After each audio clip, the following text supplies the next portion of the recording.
Dans l'univers impitoyable de la politique africaine, les histoires de famille se mêlent souvent aux enjeux de pouvoir. C'est le cas de la famille Bongo au Gabon, une dynastie où se croisent ambition, trahison et lutte de succession. Aujourd'hui, beaucoup se posent la question: comment Omar Denis Junior Bongo, fils d'Omar Bongo et petit-fils du président congolais Denis Sassou Nguesso, a-t-il pu trahir son demi-frère Ali Bongo, héritier officiel du trône gabonais? Derrière les sourires de façade et les apparences d'unité familiale, se cache une réalité bien plus sombre, celle d'une rivalité profonde entre deux branches d'une même dynastie. Pour comprendre cette trahison, il faut d'abord revenir en arrière, à l'époque où Ali Bongo est désigné pour succéder à son père, Omar Bongo. Pendant plus de 40 ans, Omar Bongo a dirigé le Gabon d'une main de fer, construisant un empire politique et économique qui semblait indestructible. À sa mort en 2009, la bataille pour sa succession s'ouvre. Naturellement, Ali Bongo, fils aîné et figure déjà bien implantée dans les arcanes du pouvoir, prend le dessus et s'installe au palais du bord de mer. Mais dans l'ombre, un autre héritier nourrit des ambitions. Omar Denis Junior, souvent appelé Junior Bongo, est jeune, charismatique et surtout soutenu par un puissant clan, celui de Denis Sassou Nguesso, son grand-père président du Congo-Brazzaville. Cette filiation directe avec deux présidents lui donne une légitimité et une aura particulière. Même s'il n'est pas officiellement pressenti pour diriger le Gabon, certains voient déjà en lui une alternative crédible à Ali, surtout après que ce dernier a essuyé de nombreuses critiques sur son manque de charisme et sur son incapacité à rallier toutes les factions familiales autour de lui. C'est à ce moment que la fracture familiale s'agrandit.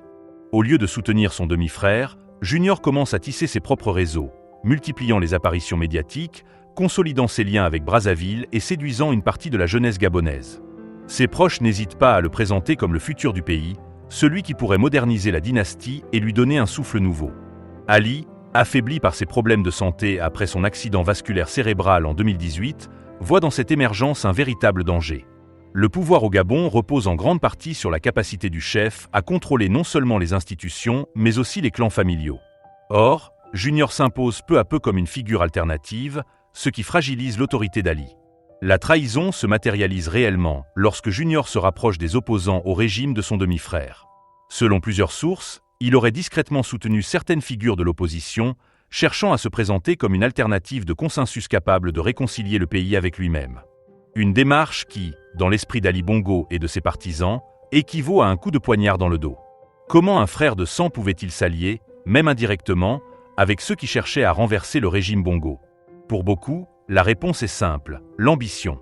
Junior ne voulait pas rester dans l'ombre éternelle d'Ali. Protégé par le clan Sassou Nguesso, il savait qu'il avait les moyens diplomatiques et financiers de ses ambitions. À Brazzaville, on l'encourageait à se préparer, à se forger une image, à devenir le plan B au cas où le règne d'Ali viendrait à vaciller. Et ce vacillement finit par arriver en août 2023, lorsque le coup d'État militaire met fin au règne d'Ali Bongo.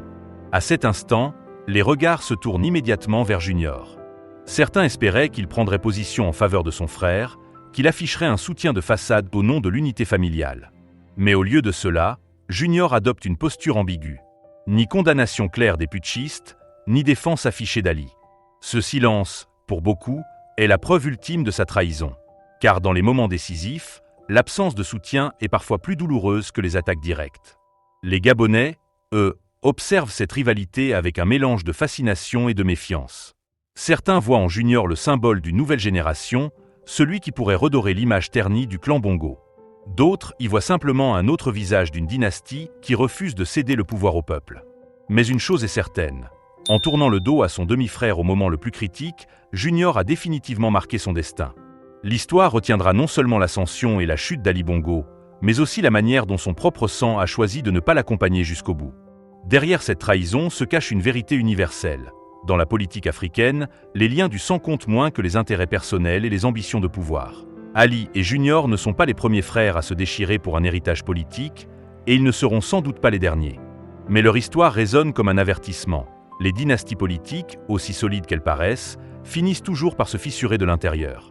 Et souvent, c'est la trahison familiale qui accélère leur chute. L'histoire d'Ali Bongo et de Junior Denis Omar Bongo est celle d'une fraternité brisée par les ambitions, d'une loyauté sacrifiée sur l'autel du pouvoir. Ce qui aurait pu être une union familiale solide pour préserver l'héritage d'Omar Bongo s'est transformé en une rivalité silencieuse, parfois sournoise, qui a profondément fragilisé le clan. Aujourd'hui, Ali est affaibli, écarté du pouvoir, tandis que Junior continue de se bâtir une image. Mais au fond, Cette trahison restera gravée comme un rappel que, dans les dynasties africaines, la famille n'est jamais une garantie de fidélité, mais seulement une arène où chacun cherche sa place dans l'ombre du pouvoir.